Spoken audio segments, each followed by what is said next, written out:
Good evening, everybody. It's lovely to see a great number of you joining this evening. My name is Holly Smith, and I am the Director of Strategic Partnerships at UES Education. We are a Guidewell global company, and we specialise in supporting students, families, and schools directly with global university applications. I'm here to speak with you this evening specifically about the US. I'd be happy to answer questions on anywhere, of course, in the world. For those of you who are just joining, a huge welcome. The chat function should be open, and I will try to be as time efficient as possible to get through as many questions at the end as I can. Without further ado, I will get started. Whilst I'm presenting, I'm going to turn my camera off purely so that you can focus on the screen. But if there's anything that you can't see, or if there's anything that's not clear, I'll do my best to keep an eye on the chat as well. So, to start with, when we're looking at the US, it's important to realise that it's a completely different learning culture, and therefore the admission system is completely different too. If we have a look here just at the facts section as an example, a very good general rule for colleges and universities, particularly if you haven't lived in the US before, is that if you've heard of it, it's likely to be extremely competitive. So the example here you can see on the screen is that there are nearly 60 US colleges that are more competitive than Oxford and Cambridge. If you apply that same rule of admit rates, for want of a better term, where Oxford and Cambridge float around sort of the 17 to 20% mark or so, then we can compare this with some of the most well-known US colleges. So you should now be able to see this on your screen. If you can just see a blank screen, please let me know in the chat. But you can see some admission rates comparison there. Now, there may well be some universities on this list that you haven't heard of, as an example. So using that same admit rate measurement, there are literally hundreds of US institutions that are more competitive than our own Russell Group universities here in the UK. For context, my own background, I worked in UK university admissions and recruitment for 15 years before joining UES Education. So I'm a bit of an admissions geek, so apologies for the admissions overload here. Now, for those of you, if you're in year 11, or if you're a parent of a year 11 or a younger student, it's useful to know that the US itself has a very high caliber of education. The US is home to over a third of global top 100 ranked colleges. And so, therefore, sort of based on what I've just said, and as you'll discover hopefully throughout this evening, simply brand shopping, if you will, for colleges based on a handful of very famous places and then only applying there is very rarely a successful strategy. Having a balanced college list with realistic and ambitious options that are genuinely a good fit for the student is key here. So if you have a little look at why some students choose the US, now, there are actually a number of different platforms that students can use to apply to US universities. The most used one is called, or the most commonly used one is called the Common App, as the name may denote. Over 1 million use it alone, and this doesn't even include the world's most applied to university, which is UCLA in California. This is part of the University of California, or UC system of universities, which has its own application portal. So let's have a little look about what's different about US universities. Now, the way in which US colleges and universities approach educating people is fundamentally different to what we have here in the UK. Essentially, it's a little bit like likening the UK educating a student for a specific task, role, skill set, or subject, for example. Whereas the US focuses on educating the whole person. And they believe that delivering a broad education in a variety of subjects, with the specialisation part usually coming later on in that college journey, is really a key part of the experience. Liberal arts, or liberal arts and sciences, is the undergraduate education experience where the universities won't just be teaching the student what to think, like the UK, but more how to think. If we jump over to the courses section on the end of the slide here, it's a little bit like considering a UK degree to be like an experience of, let's say, pre-ordering food or having a set menu. You can tell it's dinner time and I'm hungry.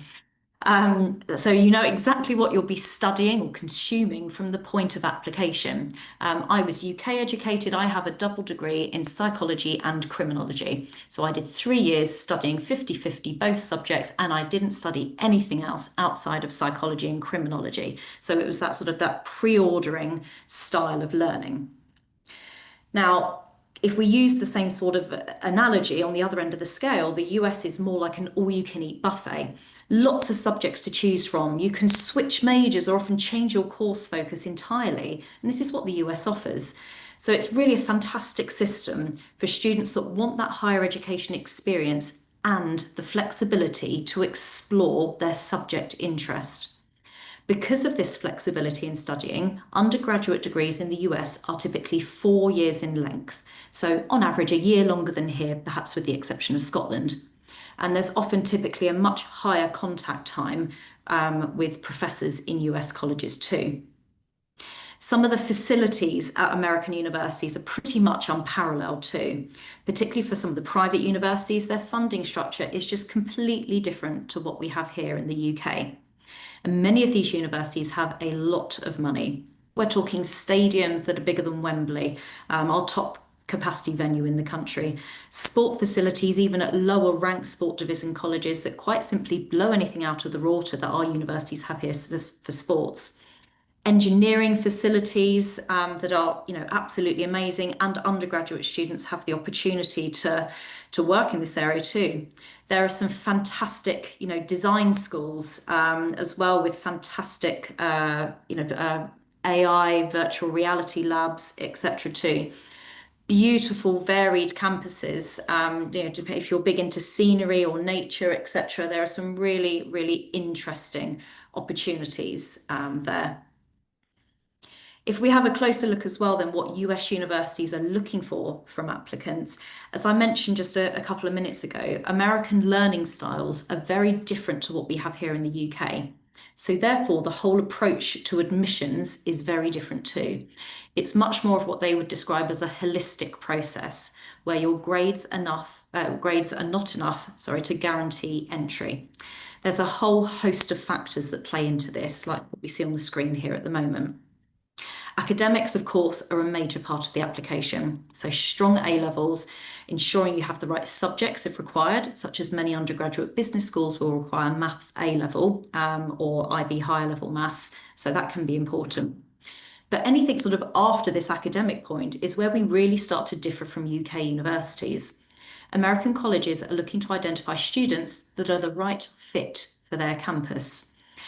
As a former admissions officer myself, I like to think of it in a way it's like having a blank mosaic, shall we say, in admissions. And the admissions officers are literally building their mosaic or their class or their cohort each year. They're looking to get a sense of who the student is as a person, what makes, you as the student, your character, your passions, your interest, what makes you tick, how you are within your current school or local community. All of this will lead them to looking at how you fit within the context of that individual college. A small liberal arts college, for example, in a rural area is going to have a very different vibe, if you will, to a big flagship state university like, say, Rutgers in New Jersey. They'll want to see that you've identified them as a good fit and why. How do you fit in with that university's culture and values? How have you demonstrated your genuine interest in applying? What are your other talents, achievements, and skills that you'll bring to the student body? How will you get involved with the campus community if you're admitted? Some of these things the colleges can identify through that Common App, so there's an essay on there. And many colleges will also have their own short essay prompts, which are designed to help the student and the colleges identify whether it's a good fit. Now, there just simply isn't anywhere on the UCAS form where you can, write about those sorts of things. I always say, as an example, a big popular London university is never actually going to ask a student if they like the idea of living in London or what they think of their famous buildings or sense of community is, and nor is there anywhere to write about it on UCAS. It's simply a completely different focus. So let's take a little look at the components that make up a US application. There's sort of 7 core areas that will make up the application to a US university. And we'll take a look at some of them in more detail today, and I'd be very happy to answer any questions, obviously, at the end. So if we start here with courses and grades. Now, it's worth saying, particularly as I imagine most, if not all of you, are either a Year 11 student or the parent of a Year 11 student, GCSEs are important.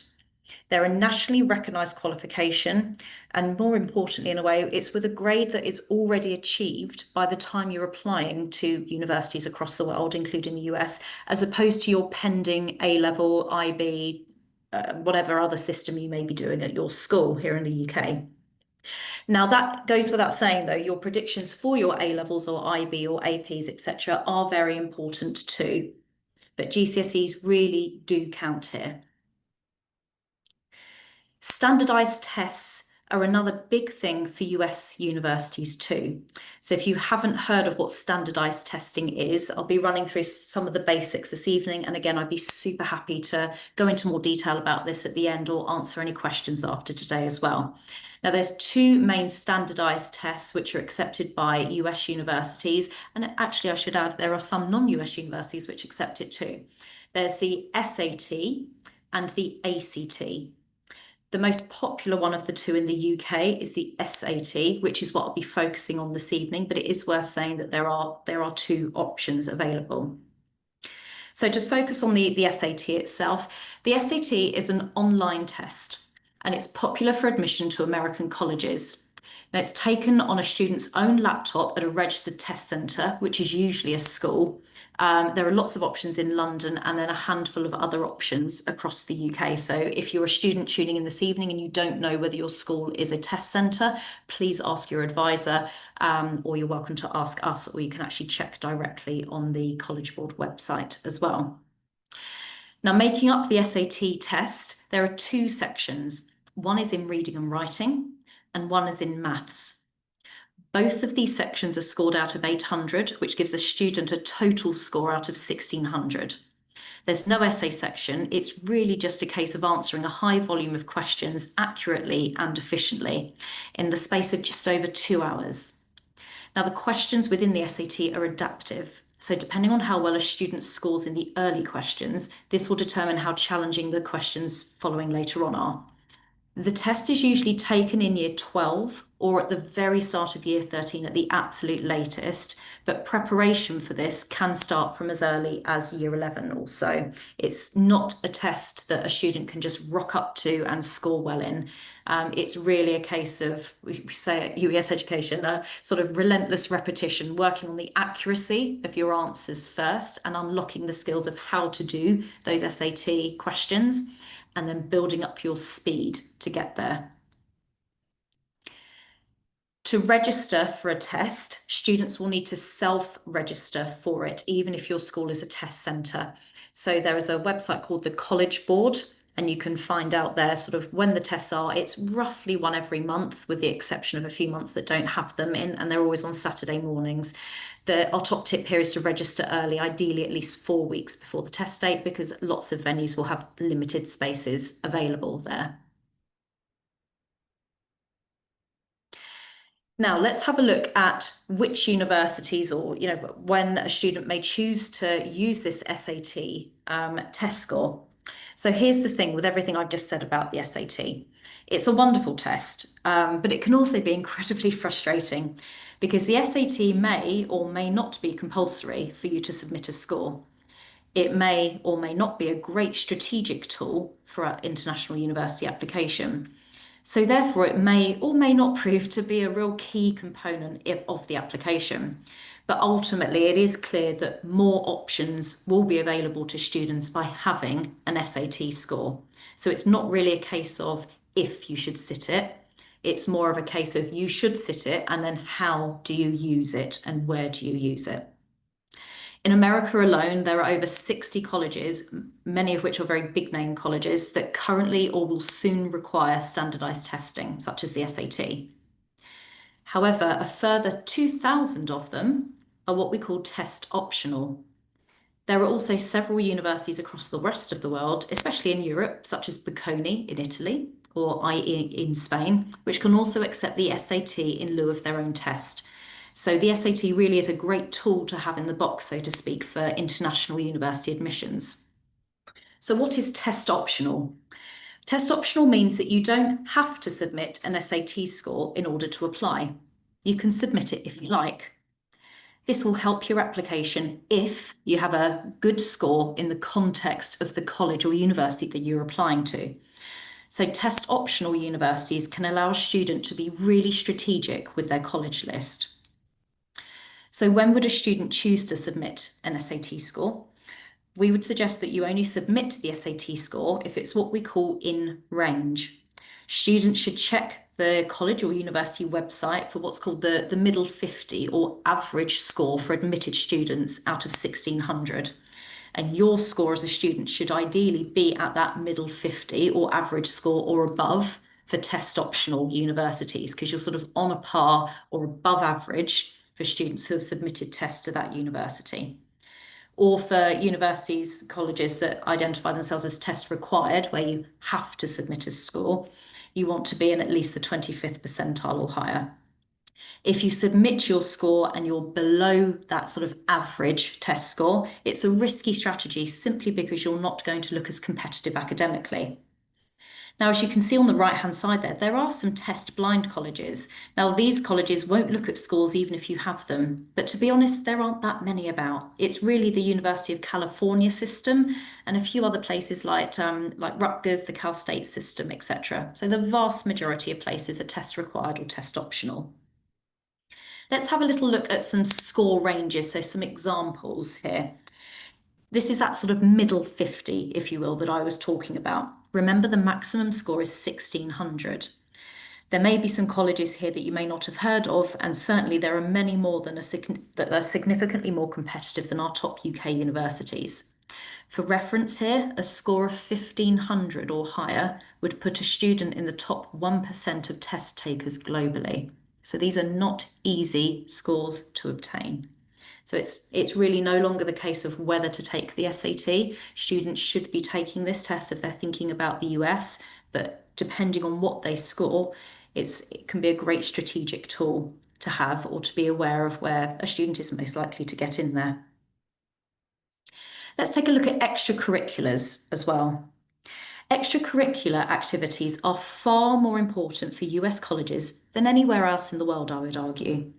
It allows the college to really get to know the student, understand what makes them tick, and ultimately support the decision on whether they would be the right fit for their campus. And on the flip side, a student can also look at this, even from now as early as year 11, to see if it's the right fit for them. You know, what activities are on offer, what experiences, what's the campus culture like? Do you have the time to use this summer holiday coming up after your GCSEs to visit some colleges? You have sort of almost an advantage over year 12 students who are starting this process a year later here. Completing activities and experiences and study opportunities can all give excellent essay writing material and genuinely help prepare a student for the varied education environment that they're going to be entering into. Having a good extracurricular and even a strong sporting profile can be super important, but it's worth saying here now that this will always need to be on top of having good grades, not instead of having good grades.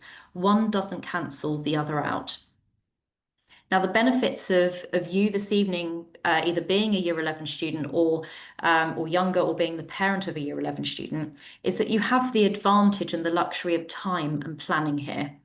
For students at this point in your school life, please know from me, genuinely, the main focus should be doing well in your GCSEs and enjoying your time at school.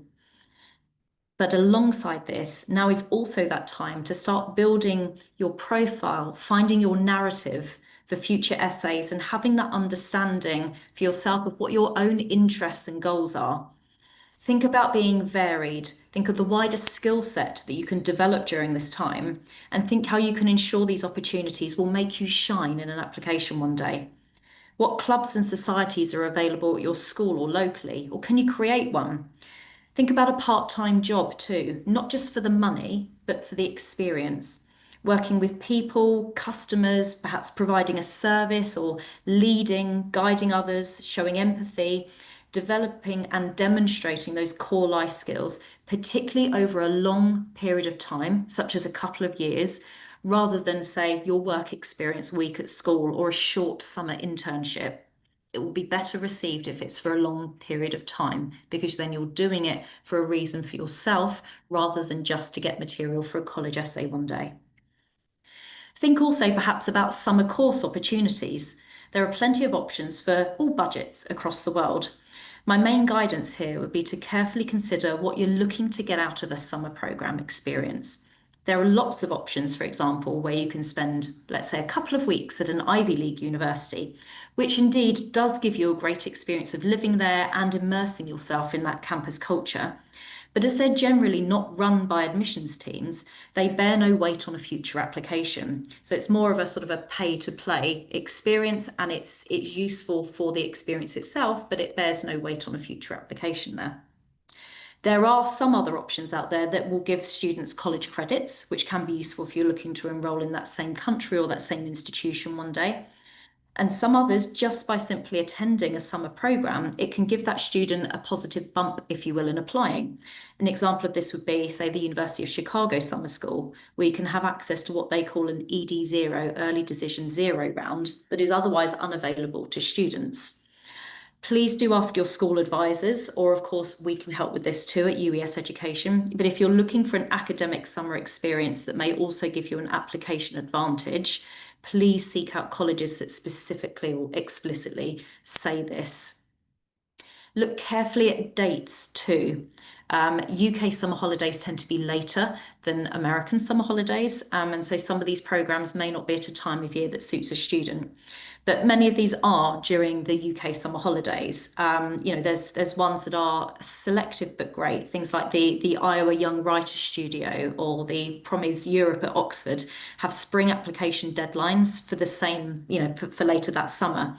The Yale Young Global Scholars in July has a January deadline, whereas some other places like Stanford and Cornell, their pre-college studies have late spring deadlines. So again, planning ahead and knowing this sorts of information now and doing your research is key.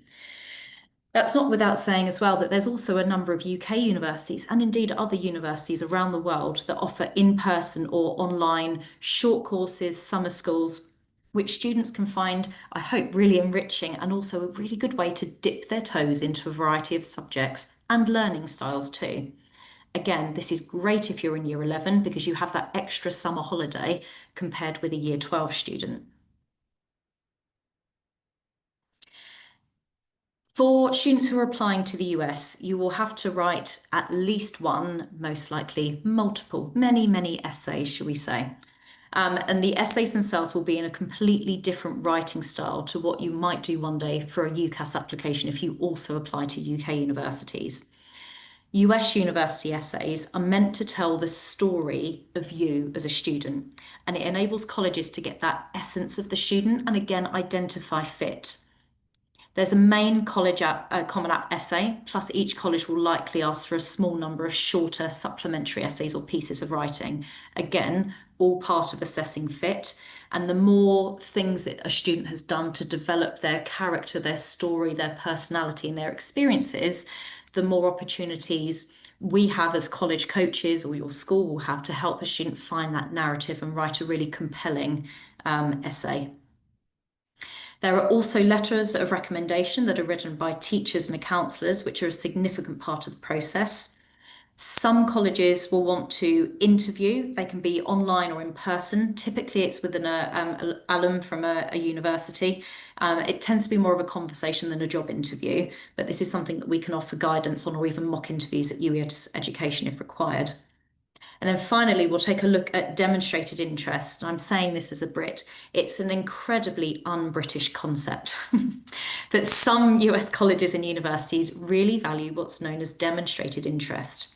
Essentially, it's showing that college or university a little bit of love as a student and that you're genuinely interested in attending. It allows colleges to have a good idea of which of their applicants are most likely to enrol and therefore where they need to focus their efforts. So tips now from year 11, such as using the same email address to sign up to those newsletters, attend those webinars, Book your campus tour if you're able to visit. Reach out to the reps. If you have a rep from a college you might be interested in coming to visit your school or coming to visit, a fair in London, you can go and see them. So using the same email address, opening emails that are sent to you, attending webinars, visiting if possible, even in year 11, this now can give you a kick to sort of stand out and start that process. When we talk about finding fit, I've used this word a lot. I'm very aware of it. It's because I talk about it all day, every day with schools and students. But because it's such a specific way of learning, it's really important that students who are looking at embarking on this journey, you're not just looking at US colleges, because there are some very famous universities. It really does need to be the right fit for a student. So looking at those different sort of factors to consider. This obviously really is applicable wherever a student's going in the world, but making sure that the undergraduate program has the subjects that you may want to graduate in. Do you want to be in the middle of Manhattan? Do you want to be on the beaches of California? Do you want to be halfway up a mountain in Colorado? The US and of course the rest of the world, has it all. So it's really identifying the setting that you'll be happy in. Do you want that sort of small liberal arts college? Do you want one of the big universities with the frat houses, the sororities, etc.? Do you need financial support and able to attend? I'll be touching upon that in more detail a little bit later on. Sport can be a huge part of campus as well. I always say to students who are interested in Duke University that if they're not interested in sport at the point of application, they will be by the end. Sports is a huge part of that campus culture, just as an example of one college there. Now, until this point, you've heard me use the word college and university pretty much interchangeably up until now, but it is important to distinguish between the different types of institutions in the US. So college, if I use the term college or liberal arts and sciences, this is the undergraduate education. So some places are standalone colleges where they are just undergraduate institutions. So all students that attend that institution will typically be between the ages of, say, 18 and 22, 23 years old. Others are big private research or public research universities, some of which have colleges as part of that. So, for example, I'm sure we've all heard of Harvard here on the webinar this evening. Harvard University, as it's called, is mainly a postgraduate institution, but there is one section called Harvard College, which is where undergraduate students will go to study. So you're in an undergraduate part of a much wider, bigger university body.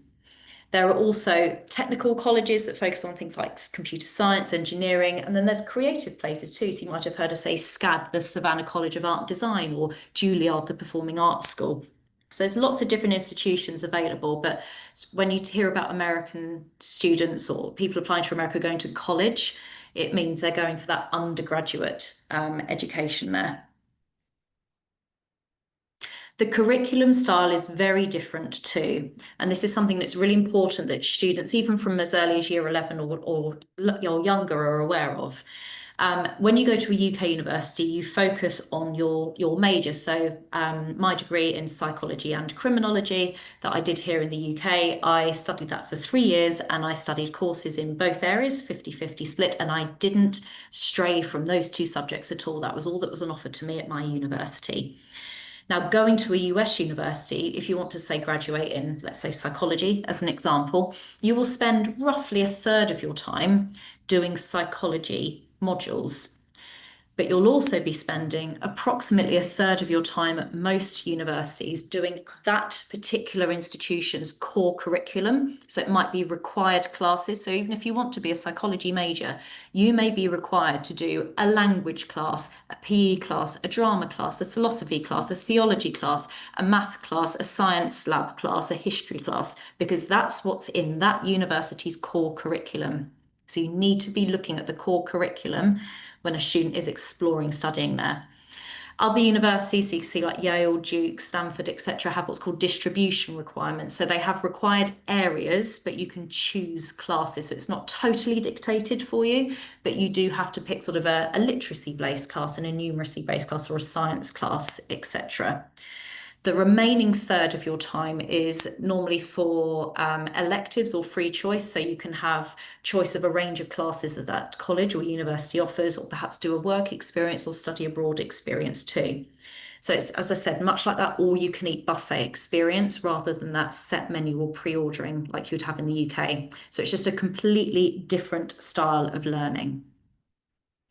In terms of application, I'd be very happy to answer further questions on this, but the main couple of things I wanted to highlight this evening is the different application rounds.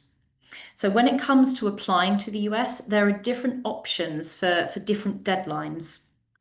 It's important to note that applying early and specifically using a version that's called early decision, which you can see there on the left-hand side, is what's called binding, and it should actually say globally binding on there. So for a student, if they want to identify one university to apply to early decision, it can give a student a statistical advantage. It means you're essentially throwing yourself and promising to yourself to that university or college. And you're saying to that college, if you admit me, I 100% will be coming to you. I promise I will come to you. If you admit me, I will drop all other global applications, including UCAS. So that could even include an Oxford or Cambridge application, for example. So you should only apply early decision if you are absolutely certain you are going to go there as a student. Not all colleges offer early decision, but for those who do, it can obviously be a great tool if you absolutely want to go there. If I go to another example of early action, so it's the same deadline, November the 1st. Early action means that you're saying, I love you, I really want to come to you, but I might be applying to a few universities early action, and I don't want to completely promise myself to you, but I'm showing you that I'm dedicated by applying early, and I wait to hear your decision, but I may be collecting a few offers there. So it's not binding, but you still have to put in the work to apply early. There's also then the regular decision round as well, which is normally in early January, around January the 1st. It's not binding, so you can apply to arguably as many places as you like, regular decision there. If we have a little look now on finance. Now, if you need financial support to attend US colleges, your whole college research and approach to application may take a different path. If I zoom in on financial aid now, this is the term you may hear battered about a lot at your school, or we obviously speak to students about it as well, that we're guiding directly through the process. When looking, well, financial aid itself is assessed in terms of parental income and assets.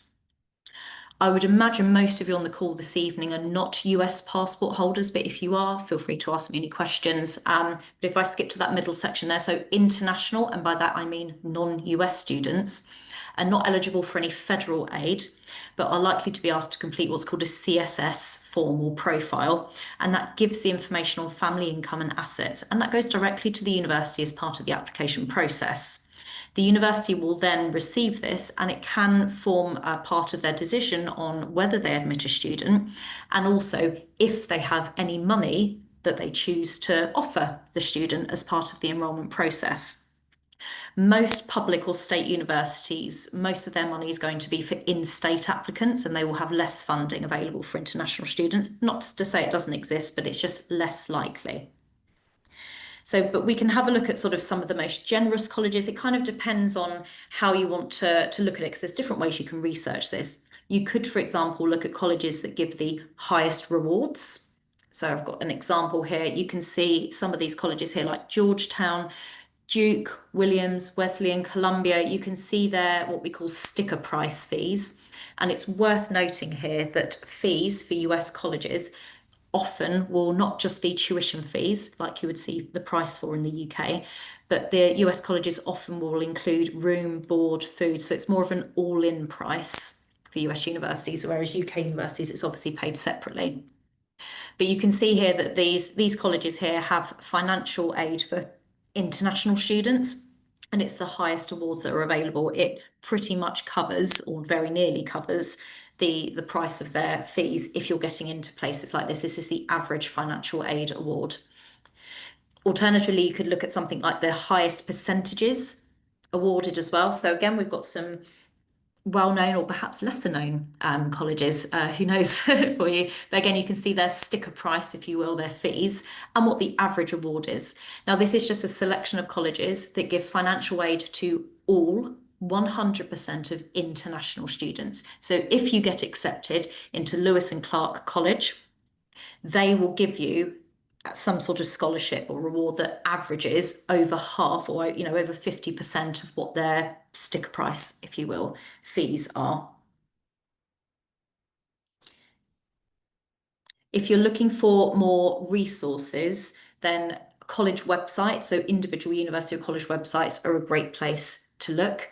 Also, the IFA website, the Fulbright Commission, or we at UES Education are obviously super, super happy to help here as well. A quick note on sports scholarships that I wanted to mention too. So if you're tuning in this evening as a Year 11 student, or you're perhaps the parent of a Year 11 student, this is a great time to be starting that process because it can be very different from the standard academic admissions process. The advice is for students to approach coaches. So if you are a tennis player or a rower or whatever sport it is you do, identify colleges that may be a great fit, perhaps through our help, perhaps through the help of your school, perhaps you have connections or legacy, and start speaking to the coach, but spark up a conversation, approach or email the coach of your sport at that college. They then can specify the academic requirements, and essentially, if they want you, they can support taking care of the admissions process there. Now, it's very competitive. I am aware that we hear in the media of US colleges having these sports scholarships, and indeed, of course, they exist, but it's not quite as common as perhaps everybody thinks. And universities have different funding available. As I briefly mentioned earlier as well, having a good, strong sporting profile doesn't cancel out the need for good academics as well. Students will need to have a good academic record and an SAT or ACT score. And also, when they're on that sports scholarship program at their college, it's kind of like the equivalent of being a full-time sports athlete and a full-time student. And you need to continue to perform well at your sport as well as academically. So it's really tough. You have very limited sort of downtime, social time, etc., because your world is going to be taken up by studying and playing your sport. The NCAA is the main governing body for sports, and there are different divisions of sports at different universities. So please do check out the NCAA website, or again, get in touch with us, and we would be super, super happy to help. At UES Education, we are specialists in supporting students and their families with international college preparation and application. That's everything from SAT tutoring and courses. So we run a number of intensive courses. Our next one is coming up the week leading up to Christmas.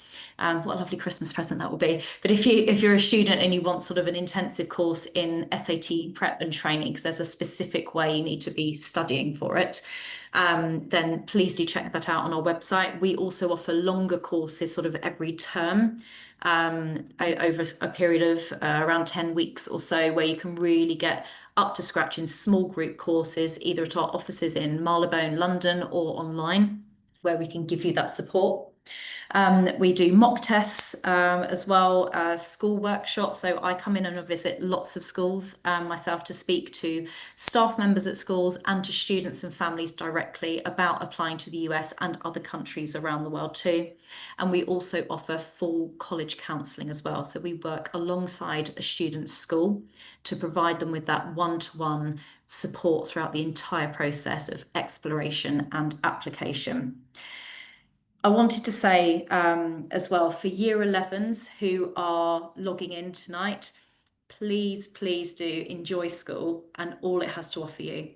Your GCSEs do matter wherever you go in the world for university, so please work hard, but also use this time to discover yourself, find your narrative, explore and find opportunities, and also to be reflective on the skills that you're acquiring and nurturing, if you will, in the process. Thank you so much for joining us this evening. The chat should be open. If anybody has any questions they would like to ask, I'd be very, very happy to answer any questions. I'm aware that obviously it's a short introduction to the US, but I do hope that it was useful. please do reach out to me or my colleagues. You can see the email address on the screen is info@ueseducation.com. We'd be so happy to book in for a call to talk to you further about how we can support you or answer any questions that you have in general about the US.